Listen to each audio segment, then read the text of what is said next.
Okay, well, let's talk about the definition of police psychology very quickly.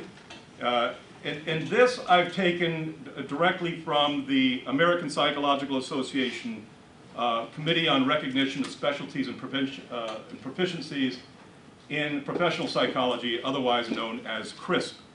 The definition of police psychology is that it is concerned with assisting law enforcement and other public safety personnel and agencies in carrying out their missions and societal functions with optimal effectiveness, safety, health, and conformity to laws and ethics.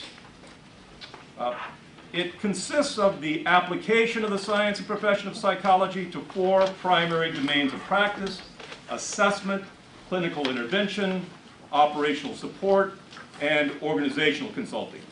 Naturally, our focus today is going to be on the assessment domain. In fact, we're not going to be talking about the other domains at all, except perhaps a quick drive-by.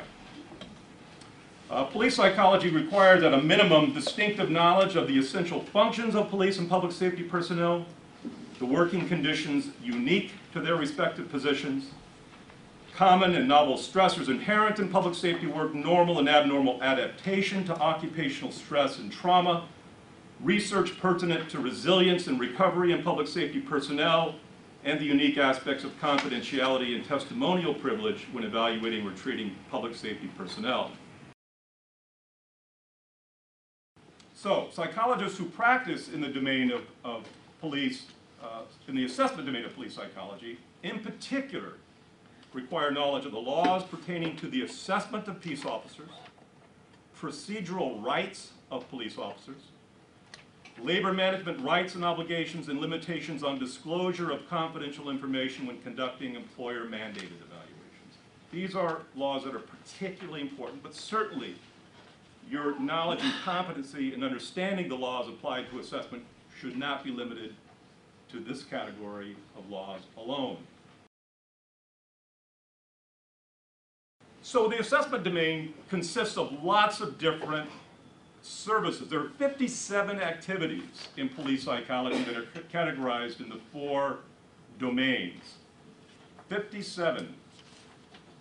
We're not going to talk about all of them, but just briefly as our drive-by: job analysis, pre-employment screening, specialty assignment evaluations, or PEPSs, fitness for duty evaluations, promotional assessments, test development, assessment for reasonable accommodation, and Family Medical Leave Act, or FMLA evaluations as well.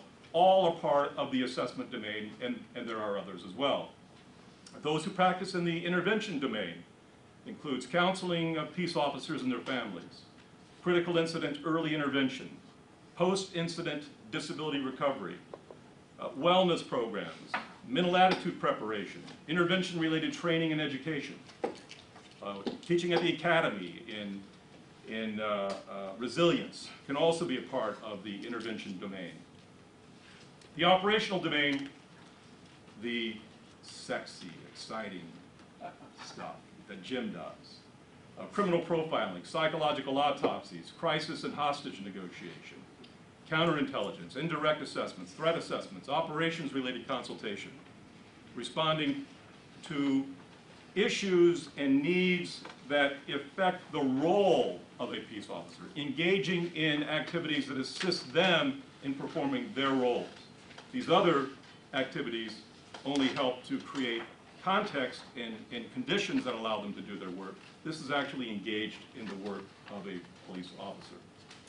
And of course, the consulting domain, performance appraisal systems, developing the systems that are often used in evaluating peace officers, helping to develop the organization, executive and management consultation, process consultation, such as Edgar Schein's work, mediation, multi-rater feedback, or 360-degree feedback systems, are all part of the consulting domain. We're going to be talking today about the assessment domain only.